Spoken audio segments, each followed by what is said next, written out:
მოგესალმებით. მე ლელა კოტორაშვილი ვარ.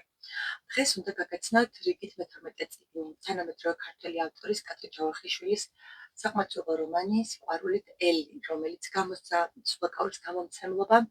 რედაქტორი არის ანა ჭაბაშვილი და ამ წიგნს ამშვენებს ულამაზესი ნახატები, რომლის ავტორიც არის ილუსტრატორი თია აკოპია. წარმოსახვითი მეგობარი, მშობლის დაკარგვა, პირადი წერილი, ნიკო ფიროსმანი, ჰამლეტ გონაშვილი, ბარბარე ჯორჯაძე, გალაქტიონ ტაბიძე, მარიამ დემურია. ეს ყოველივე დაგვხვდებათ ამ წიგნში. წიგნის მთავარი პერსონაჟი არის ბავშვი ლილე, რომელსაც დედა გარდაეცვალა და ჩაიკეტება საკუთარ თავში ამის შესახებ მამა, ბებია, ძიძა ვერ ესაუბრებიან და ლილე ყველაფერს გრძნობს და ის სწორედ ამ ძალიან ფაქიზი, მტკივნეული თემის ირგვლივ თრიალებს ეს წიგნი. ლილესთან გამოჩნდება წარმოსახვითი მეგობარი ელილი, რომელსაც დაუხატავს მამამისის მეგობარი თანამშრომელი და ლილე გადაწყვეტს, რომ მას დაარქვას ელი და ჰქონდეს კალამი, ჯადოსნური კალამი, რომლითაც ზღაპრებს დაწერს.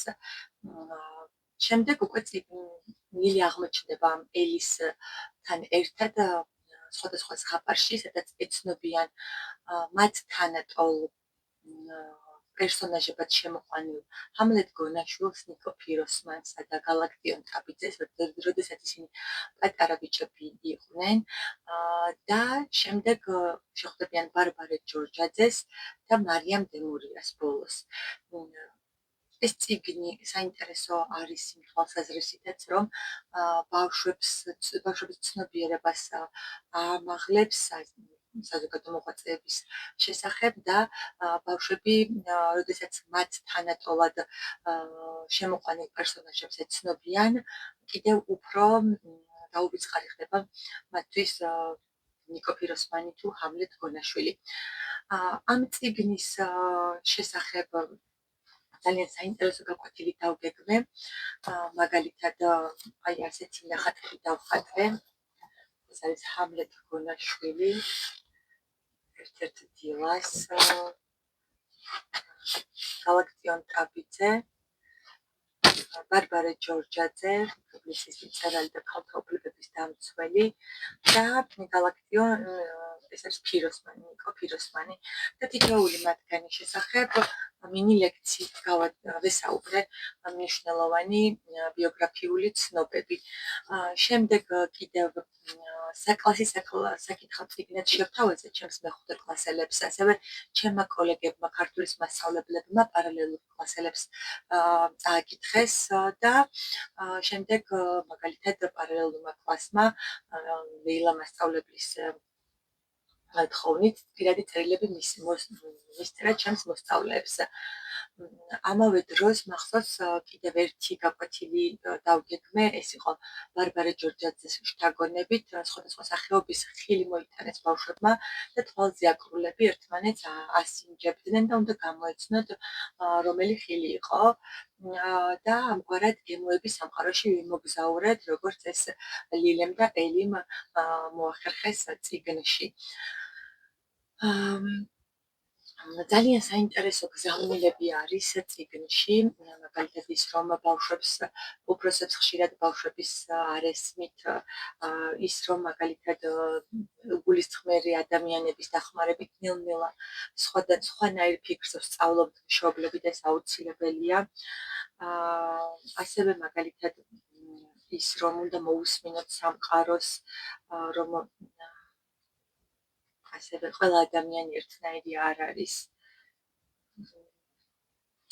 ამავე დროს კიდევ არის ესეთი, როდესაც ძალიან გაბრაზებული ხარ, ვინმეზე კარგზე უნდა იფიქრო და ეს დაგეხმარება.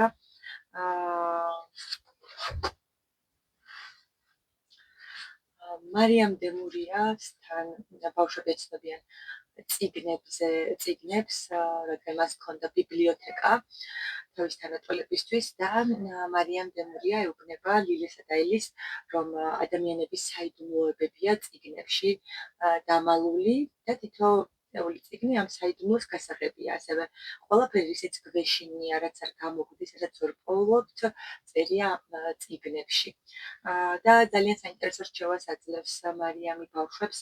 სამყაროში უფრო მეტი სურნელია, ვიდრე წარმოგიდგენია, უფრო მეტი ლამაზი ადგილი, ვიდრე გარედან ჩანს, უფრო მეტი კარგი ადამიანია, ვიდრე ფიქრობ. აუცილებლად იპოვა ეს ადამიანები.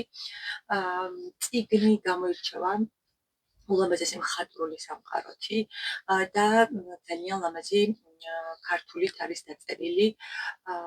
საინტერესო პერსონაჟების ხასიათებს გვთავაზობს მწერალი და საერთოდ ძალიან საინტერესო მიგნება არის ამ წარმოსახვით მეგობართან ერთად მოგზაურობა, ბავშვის მოგზაურობა სხვადასხვა ზღაპარში. რაც შეეხება თავად რაც შეეხება ბალიშს, ასე გამოიყურება ლილე თავის მეგობართან ერთად, ამ ნახატს მამა დაუხატავს შემდეგ და ხო, გახსოვდეს ყველა ამბავი, რომლებიც თავს გადახვდა, ნამდვილია. ასეთი ფრაზა შევარჩიე. ბავშვებს სჭირდებათ მოსმენა, თამაში, ურთიერთობა და სინამდვილის გამხელა, რადგან ისინი ჩვენზე უკეთ გრძნობენ იმას, რასაც ვუმალავთ. წინ დიდი სიამონება გელოდებათ თქვენს შვილებთან, მოსწავლეებთან ერთად და ერთი სიტყვით გემშვიდობებით მომავალი წიგნის განხილვამდე. დიდი მადლობა ყურადღებისთვის და გთხოვთ, სულ მოვიწყდება, რომ გთხოვოთ გამოიწერეთ ჩემი YouTube არხი, თუ კი მოგწონთ ამგვარი სტილის ვიდეოები.